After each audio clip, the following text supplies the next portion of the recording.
Hi friends, आपके YouTube channel RTCC math में स्वागत है।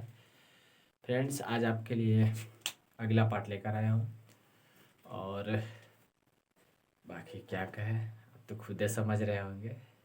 लाइक कीजिए और अगर वो करना नहीं माने तो सबसे लास्ट में देखने के बाद वीडियो कीजिए, ठीक है। तो आज हम समय नहीं लेते हैं फिर भी, क्योंकि आपका समय बहुत बर्बाद हो जाता है बातचीत करने में। अब चलते हैं हम डायरेक्ट क्वेश्चन पे। कल पढ़े क्या है उसको देखेंगे, उसके बाद थोड़ा आगे हम बढ़ते हैं, ठीक है। चलिए कल हम लोग पढ़े थे इकाई अंक पढ़े थे, ठीक है। तो इकाई अंक हम लोग पढ़ चुके थे कल के वीडियो में हम लोग इकाई अंक पढ़े थे। आज के वीडियो में पढ़ेंगे कि कौन कौन सी संख्या रहेगा जिसका इकाई अंक अथी हो, उसका मतलब कोई शॉर्ट ट्रिक के बारे में हम लोग पढ़ेंगे आज इकाई अंक। ध्यान रखिएगा, सम संख्या लिख लेंगे। वह यहाँ होता है 2, 4, 6, 8, ठीक है। ये सम संख्या दिया हुआ है, समझ गए होंगे।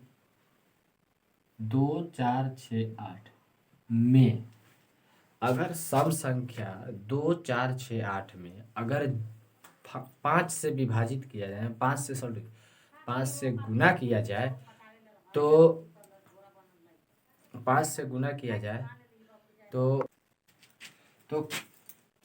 शून्य की संख्या क्या होगी, यही हमको जानना है। 5 से विभाजित करने पर क्या होगा। ये देखिए, सम संख्या, किसी भी सम संख्या में अगर 5 से गुना कर दिया जाए ना, गुना समझ में आ रहा है ना, जिसका इकाई अंक 2, 4, 6, 8 होगा और उसमें 5 से अगर गुना कर दिया जाए तो उसका इकाई अंक क्या होगा, 0 होगा। समझ गए। यानी किसी भी संख्या का इकाई अंक अगर 5 दिया हुआ है, 2, 4, 6, 8 दिया हुआ है, अगर उसमें किसी एक का इकाई अंक अगर 5 होगा तो संख्या जो होगा ऑटोमेटिक 0 हो जाएगा। समझ गए, उसका इकाई अंक क्या होगा, 0 हो जाएगा। ये आपका शॉर्ट नोट्स के रूप में आपको लिख लेना है। नोट्स में ये बातें आपको याद रखना है कि किस सम संख्या का इकाई अंक ध्यान से सुनिएगा। सम संख्या का इकाई अंक अगर 2, 4, 6, 8 है और किसी एक संख्या का उसमें और किसी एक का इकाई अंक 5 होगा तो उस सभी संख्या का इकाई अंक जो होगा 0 हो जाएगा, शून्य हो जाएगा। समझ गए। चलिए नेक्स्ट जो अगला बात है वो दूसरा है। दूसरा क्या है, विषम संख्या। विषम संख्या 1, 3, 5, 7, 9, 11 यानी 9 तक ही रखेंगे, ठीक है, क्योंकि बाकी संख्या तो रिपीट होकर बनता है। समझ गए होंगे। तो चलिए देखते हैं। तो 1, 3, 5, 7 और 9 इनमें से किसी भी संख्या का ध्यान दीजिएगा। 1, 3, 5, 7 और 9 में किसी भी संख्या, मतलब ये सभी संख्या का कोई भी संख्या दिया हुआ है जिसका इकाई अंक अगर 1, 3, 5, 7 और 9 दिया होगा और उसमें अगर एक संख्या 5 भी है, यानी 5 देखिए यहाँ पे आपको मौजूद है, अगर एक 5 भी मौजूद रहेगा तो याद रखिएगा सभी संख्या का इकाई अंक जो होगा वो 5 हो जाएगा। कितना होगा, 5 होगा। क्या होगा, 5 होगा। जैसे ध्यान दीजिएगा, जैसे देखिए हम 5 लिख ले रहे हैं। अब 5 से 1 में गुना करते हैं तो भी 5 ही आएगा। 5 से 1 में गुना करते हैं तो 15 आएगा। इकाई अंक कितना आया, 5 आया। अब 5 में 5 से गुना करते हैं तो 25 आया। इकाई अंक कितना आया, 5 आया। 5 से इसमें गुना करते हैं तो इकाई अंक कितना आता है, 35 आता है। 5 7 35। 5 से इसमें गुना करते हैं तो आता है 45। इकाई अंक कितना आया, 5 आया। समझ गए। यानी आप देखिए कि एक से मतलब कि किसी भी विषम संख्या में अगर 5 से गुना किया जाए, ध्यान से सुनिए खोपड़ी खोल के, किसी भी विषम संख्या में अगर 5 से गुना किया जाए तो उसका इकाई अंक जो होगा 5 ही होगा। क्या होगा, 5 ही होगा। समझ गए। और किस एक, यहाँ ध्यान दीजिएगा, एक जो लिखा हुआ है, किसी भी संख्या का इकाई अंक अगर 1 है और उसका पावर कितना ही क्यों ना दिया हो, जैसे कितना ही क्यों न दिया हो, इकाई अंक 1 ही होगा। जैसे मान के चलिए कि 973963471 के पावर दिया हुआ है,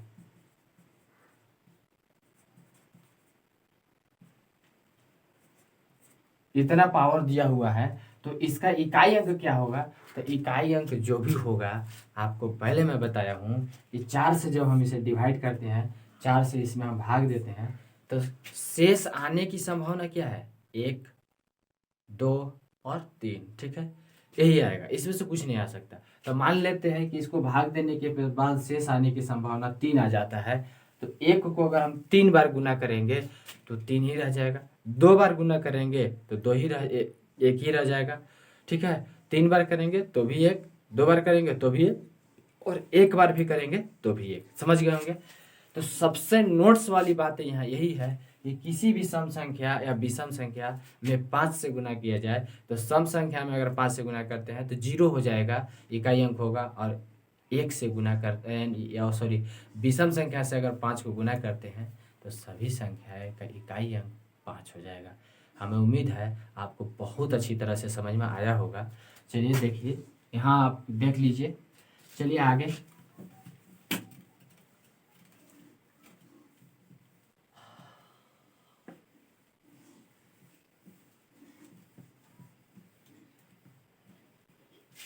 उसके बाद मैं थोड़ा सा हिंट करना चाहता हूँ स्थानीय मान और जातीय मान।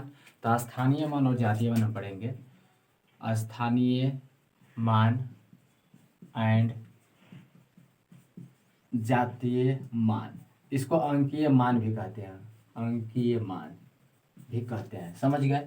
इसका क्या बोलते हैं, स्थानीय मान और जातीय मान। स्थानीय मान किसको कहते हैं, जिस संख्या के बारे में कहे, बाकी कहने के मतलब जिस संख्या के बारे में कहा गया, बाकी उसको छोड़कर जितना भी संख्या होगा उसके इकाई दाई तरफ के, उस संख्या का हम क्या निकाल देते हैं, उस संख्या को बाकी 0 मान लेते हैं, उसे हम स्थानीय मान कहते हैं। जैसे एग्जाम्पल देखिएगा, मान के चलिए 6 7 5 9 8 6 लिखा हुआ है, मतलब इतना इतना लिखा हुआ है। इसमें आपसे कहा गया कि बताइए 9 का स्थानीय मान, क्या पूछ रहा है, 9 का स्थानीय मान पूछ रहा है। तो 9 को 9 ही जैसा लिख देते हैं, और बाकी ये संख्या जो दिख रहा है इसके स्थान पर क्या कर देते हैं, हम 0 लगा देते हैं। यही मेरा आंसर आ जाता है। बातें आपको समझ में आ गई होगी। चलिए फिर एक नेक्स्ट एग्जाम्पल देखते हैं। तो यहाँ पे कहे कि 5 का आपको स्थानीय मान बताना है। तो 5 का स्थानीय मतलब कि जिसका पूछा उसको हूबहू उतार देंगे, अब बाकी जितना भी इधर दिया हुआ रहेगा संख्या, उस सभी को क्या कर देंगे 0। तो 2 और 2 4 संख्या, तो 4 संख्या यानी 4 0 लगा देंगे। साहब हमें उम्मीद है आपको बहुत मज़ा आया होगा इतनी बातें आपको समझने में। तो चलिए और आगे देखते हैं। हमने देखा कि आपको स्थानीय मान और जातीय मान कैसे मतलब निकालना है। इसी में अंतर भी पूछा जाता है। जैसे अभी कहते हैं कि 6 का स्थानीय मान क्या होगा, तो 6 का स्थानीय मान का अंतर क्या होगा। तो 6 2 जगह है, तो एक बार 1 2 3 4, तो 4 0 बैठा लेंगे, और फिर एक जगह 6 है तो सिर्फ 6 ही लिखेंगे, बाकी कोई नहीं लिखेंगे, यानी कि हम घटा देंगे। ठीक है, अंतर पूछा है तो अंतर कर देंगे। ठीक है, चलिए आगे देखते हैं। अब हम पढ़ते हैं आगे हम जातीय मान। ध्यान से सुनिएगा, जातीय मान एग्जाम में इसका बहुत भी महत्वपूर्ण है, और जातीय स्थानीय मान का भी महत्वपूर्ण है। ठीक है, महत्व है। और हम लोग आज पढ़ते हैं स्थानीय मान और जातीय मान भी पढ़ रहे हैं। तो अभी पढ़ेंगे हम जातीय मान, जिसको अंकीय मान कहते हैं। अंकीय मान उसे कहते हैं जो पर्सनल व्यक्ति का डिपुटेशन करता हो, यानी पर्सनल व्यक्ति के बारे में बताता हो, सिर्फ वही उसका उत्तर होता है, वही सिर्फ उसका जातीय मान होता है। यानी पर्सनल जाति का बात करता हो वही जातीय मान कहलाता है। जैसे यहाँ पे कह दे कि 7 का जातीय मान बताइए या अंकीय मान बताइए, तो हमारा आंसर हो जाएगा सिर्फ 7। 7 का जातीय मान या स्थानीय अंकीय मान पूछेगा तो 7 होगा। ठीक है, यहाँ 9 का जातीय मान और स्थानीय जातीय मान अगर पूछेगा, चाहे अंकीय मान पूछेगा, तो इसका सिर्फ 9 आंसर हो जाएगा। हमें उम्मीद है आपको यही बातें भी समझ में आई होगी। या फिर 8 है तो इसका जातीय मान पूछेगा तो 8 ही रह जाएगा, या अंकीय मान पूछेगा तो भी उसका स्थान जो है वही रह जाएगा। आंसर अंकीय मान के रूप में 8 ही रह जाएगा, जातीय मान के रूप में 8 ही रह जाएगा। चलिए, तो हमें उम्मीद है ये बातें भी आपको समझ में आ गई होगी। चलिए आगे हम समझते हैं। फिर आगे क्या हम समझना है, इसके आगे आप ध्यान दीजिएगा।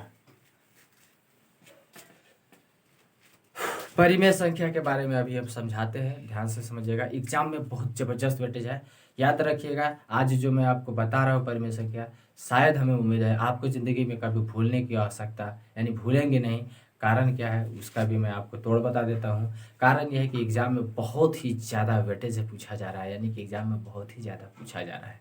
ठीक है, तो हम आपके सामने पेश करते हैं, आप ध्यान से देखिए और मज़ा उठाइए। ठीक है, जैसे पहले मैं आपको बताता हूँ परिमेय संख्या। परिमेय संख्या का जो स्ट्रक्चर होता है P/Q के रूप में होता है, यानी P/Q के रूप में होता है। इसको क्या बोलते हैं? परिमेय। परिमेय, ठीक है, समझ में आ गया होगा। इसे हम क्या कहते हैं? परिमेय संख्या कहते हैं। अपरिमेय संख्या किसको कहते हैं? जिसका कुछ मान P/Q के रूप में न हो, जैसे इस टाइप्स का है। ठीक है, तो चलिए P/Q के रूप में हम रहेगा तो इसको परिमेय कहेंगे। अगर इस रूप में रहेगा तो अपरिमेय, अपरिमेय कहेंगे। ठीक है, अपरिमेय इसको बोलेंगे, अपरिमेय कहेंगे, समझ गए। लेकिन क्या एग्जाम में इसी टाइप्स के पूछे जा रहे हैं? नहीं, एग्जाम में जो है इस टाइप के पूछा मत, बहुत रेयर का केस है, नहीं ही पूछा जा रहा है। लेकिन क्या पूछा जा रहा है उस चीज़ पे हम बात करते हैं। विशेष जो है बाद में वीडियो देखेंगे, उसके लिए स्पेशल बनाया जाएगा परिमेय संख्या का। ठीक है, लेकिन फिर भी आपको यह एग्जाम के व्यू से कुछ समझा दिया जाता है। चलिए देखते हैं, समझा दे रहे हैं आपको। P/Q के रूप में होना चाहिए। और दूसरी जो बातें हैं, परिमेय संख्या जो सबसे अभी ज़्यादा पूछा जा रहा है वो रूट वाले के अंदर से पूछा जा रहा है, वर्गमूल घनमूल के रूप से निकाल मतलब वहाँ से पूछा जा रहा है।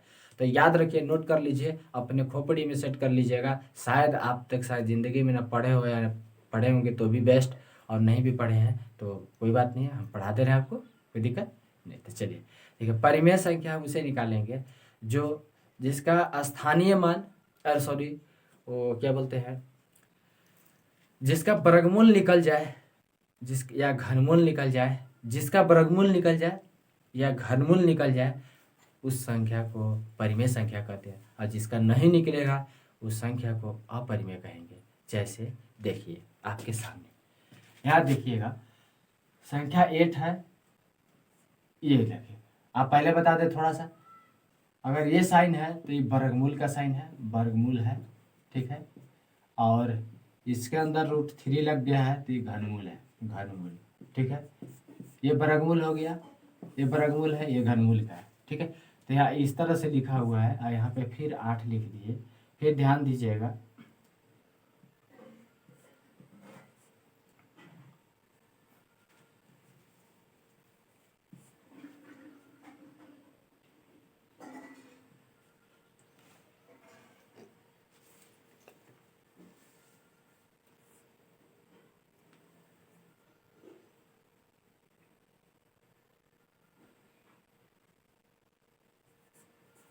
ठीक है, यहाँ पे आपको दिया हुआ है, इसको गौर से देखिए। और ये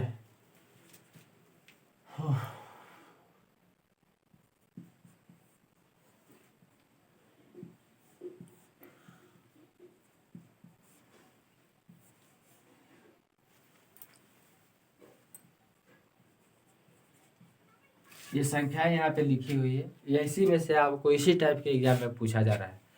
आपको विश्वास नहीं होगा तो आप प्रीवियस ईयर्स का सेट निकाल के देखिए। मैं फालतू नहीं पढ़ाता हूँ, बकवास की चीज़ नहीं पढ़ाता हूँ। कारण इसलिए है कि आपको जितनी ज़रूरत है मैं उतना ही पढ़ा रहा हूँ, इससे ज़्यादा नहीं पढ़ा रहा हूँ। ठीक है, तो आप सिर्फ जितना आपको बताया जा रहा है, अगर आप उतना अपना काम कीजिएगा, एक समझ लीजिए कि एक अनजान व्यक्ति ही समझ के आप इसको काम, इस पे मेरा बात को सुनिए और आप जो है चुपचाप इसके पीछे काम कीजिए। आपका जो है टोटल सिलेबस जो है कवर हो जाएगा। ठीक है, तो चलिए हम देखते हैं कैसे। यहाँ देखिए √8 लिखा हुआ है, यानी वर्गमूल, वर्ग का साइन है, यानी वर्गमूल का साइन है। तो आप खुद से समझिए, 8 का वर्गमूल निकाला जा सकता है? नहीं निकाला जा सकता है। समझ गए? क्या होगा? नहीं निकाला जा सकता है, इसका वर्गमूल नहीं निकाला जाएगा। तो इसको ये क्या हो जाएगा?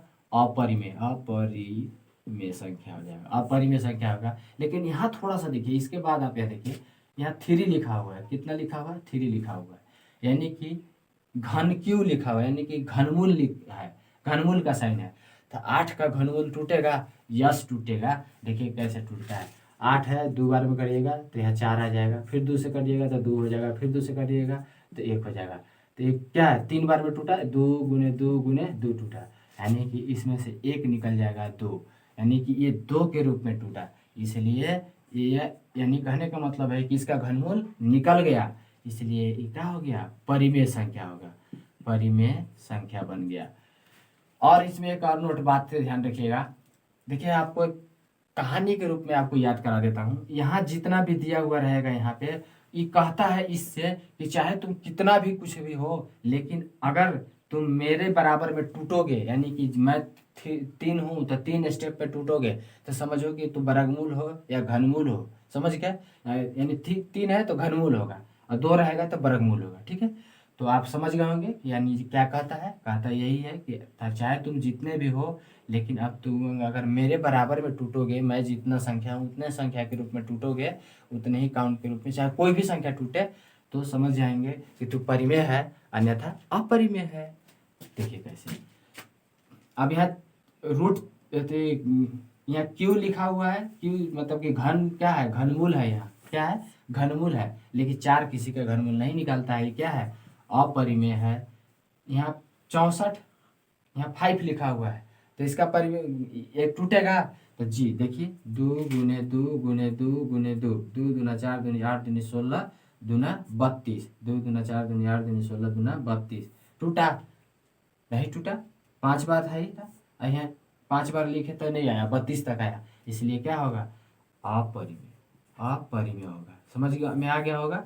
नेक्स्ट अगला है 20, 20 का वर्गमूल नहीं निकलता है, इसलिए अपरिमेय होगा। फिर यहाँ देखिए आगे 27 है, तो यह जरूर टूटेगा, क्यों, क्योंकि 3 × 3 × 3, 3 तिहाई 9, 3 तिहाई 9, 9 तिया 27, यानी कि इसका वर्गमूल क्या हो जाएगा, घनमूल निकल जाएगा, इसलिए क्या है, ये परिमेय संख्या है। यहाँ देखिए 64 लिखा हुआ है, तो कह रहा है कि 4 कह रहा है इससे कि तुम चाहे जितने भी हो, लेकिन 4 खंड में टूट जाओगे, तो समझ जाएंगे कि तुम घनमूल है या वर्गमूल है या कुछ भी है, ठीक है। अगर टूटना चाहिए, निकलना चाहिए, तो कैसे निकलेगा, देखिए इसको हम निकालना है, तो 4 गुने 4, 4 चौका 16, चौका 64, देखिए 4 चौका 16, चौका 64, लेकिन 4 बार में टूट रहा है, नहीं टूट रहा है, तो नहीं टूट रहा है, तो नहीं टूट रहा है, तो क्या होगा, इसका वर्गमूल नहीं निकलेगा, और नहीं निकलेगा तो क्या होगा, अपरिमेय होगा, अपरिमेय होगा, समझ में आ गया होगा। नेक्स्ट है, यहाँ पे ध्यान दीजिए, 84 है दिया हुआ है, तो 84 है, तो 3 गुने 3 गुने 3, 3 तिया 9 तिया 27 तिया 81, ठीक है, यानी 4 बार में टूटा, यानी कि ये क्या है, परिमेय है, क्या है, परिमेय है। तो हमें उम्मीद है आपको बहुत अच्छा तो समझ में आ गया होगा परिमेय और अपरिमेय के बारे में। यानी परिमेय संख्या उसे कहेंगे जिसका वर्गमूल निकल जाता हो या घनमूल निकल जाता हो, दोनों में से कोई एक निकल जाता हो, वो परिमेय है, अन्यथा नहीं निकलता है, अपरिमेय है। समझ में आ गई, लेकिन थोड़ी सी इसमें वो बहुत बड़ी बात है, वो सुन लीजिए क्या है। बड़ी बात ये है कि 4√4 लिखा हुआ है, ध्यान दीजिएगा, इस टाइप्स के लिखा हुआ है, 4√4 इस टाइप्स के लिखा हुआ है, यहाँ नहीं है, ध्यान दीजिए, ये इस टाइप्स के नहीं लिखा हुआ है, ऐसे नहीं किया हुआ है, ये इस टाइप्स के लिखा हुआ है। तो इसके बारे में हमको समझना है कि आखिर ये जो है परिमेय है या अपरिमेय है। तो सुनिएगा, आगे वालों को इसका आपको नियम बता देते हैं, जिंदगी में नहीं भुलाइएगा, ठीक है। खाना खाने या सो भी जाइएगा ना, तो सपने में याद रहेगा, क्या याद रहेगा, देखिए आप सोचेगा मास्टर ही कैसे याद रहेगा, देखिए कैसे याद रहेगा, अगला वाले के 2 बार अपने में गुना और 1 बार अंदर वाले से, अगले वाले से 2 बार अपने में गुना 1 बार अंदर वाले से, अगला वाले से 2 बार अपने में गुना और अंदर वाले से 1 बार। समझ में आ गया, नहीं समझ में आया, यानी बाहर वाली 2 गो, अंदर वाली 1 गो, समझ गए। तो जैसे 4 चौका, तो 4 गुने 4 करेंगे तो कितना आएगा, 16, अंदर बाहर वाले के 2 बार गुना और अंदर वाले को 1 बार, तो फिर 1 बार गुना कर दीजिए इसके साथ, तो 16 चौके 64। अब आप अगर हम इसको लिख सकते हैं ऐसे सिर्फ 64, यानी इतने वाला वैल्यू को हम क्या लिख सकते हैं, ये वाला वैल्यू, और ये किसका वर्गमूल है, ये 8 का वर्गमूल है। यानी कहने का मतलब है कि ये परिमेय संख्या है, यानी क्या है, परिमेय है। उम्मीद है आपको बहुत अच्छी तरह से समझ में आया होगा। तो चलिए आज इस वीडियो में इतना ही, तो मिलते हैं नेक्स्ट डे। तो इससे पहले एक छोटी सी आपसे रिक्वेस्ट है, अगर वीडियो अच्छा लग रहा है तो थोड़ा डिसलाइक भी मारा कीजिए, डिसलाइक भी ज़रूर कीजिए, क्योंकि अच्छा लग रहा है तो डिसलाइक मारिए और ख़राब लग रहा है तो लाइक मारिए, कोई दिक्कत। और ज़्यादा ख़राब लग रहा है तो खूब शेयर कीजिए, और नहीं से ख़राब लग रहा है तो चुपचाप उसको क्या कर दीजिए, मत शेयर कीजिए। क्योंकि आप खुद ही समझ रहे होंगे, मैं आपसे गुस्साया नहीं हूँ, नहीं ऐसा गुस्सा के बोल रहा हूँ। मैं इसलिए कहता हूँ कि आप कमेंट नहीं करते हैं, नहीं शेयर करते हैं। ठीक है, तो चलते हैं।